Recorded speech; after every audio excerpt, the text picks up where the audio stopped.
ब्रह्ममुरारिसुरार्चितलिङ्गम् निर्मलभासितशोभितलिङ्गम् तन्मजदुःखविनाशकलिङ्गम् तत्प्रणमामि सदाशिवलिङ्गम् देवमुनिप्रवरार्चितलिङ्गम् कामदहम् करुणाकरलिङ्गम् रावणदर्पविनाशनलिङ्गम् तत्प्रणमामि सदाशिवलिङ्गम् सर्वसुगन्धिसुलेपितलिङ्गम् बुद्धिविवर्धनकारणलिङ्गम् सिद्धसुरासुरवन्दितलिङ्गम् तत्प्रणमामि सदाशिवलिङ्गम् कनकमहामणिभूषितलिङ्गम् फणिपतिवेष्टितशोभितलिङ्गम् कनकमहामणिभूषितलिङ्गम् फणिपतिवेष्टितशोभितलिङ्गम् दक्षसुयज्ञविनाशनलिङ्गम् तत्प्रणमामि सदाशिवलिङ्गम्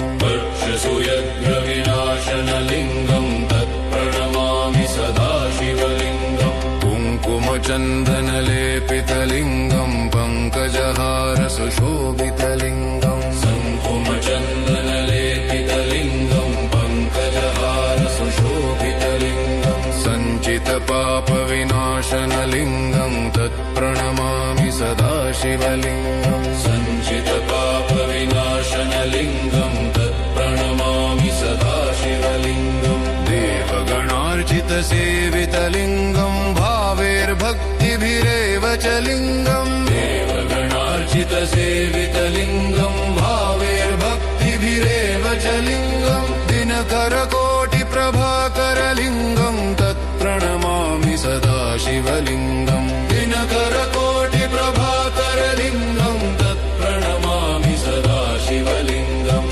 अष्टदलोपरिवेष्टितलिङ्गम् सर्वसमुद्भवकारणलिङ्गम् अष्टदरिद्रविनाशनलिङ्गम् तत्प्रणमामि सदाशिवलिङ्गम् सुरगुरुसुरवरपूजितलिङ्गम् सुरवनपुष्पसदार्चितलिङ्गम् सुरगुरुसुरवरपूजितलिङ्गम् सुरवनपुष्पसदार्चितलिङ्गम् परात्परम् परमात्मकलिङ्गम् तत्प्रणमामि सदाशिवलिङ्गम्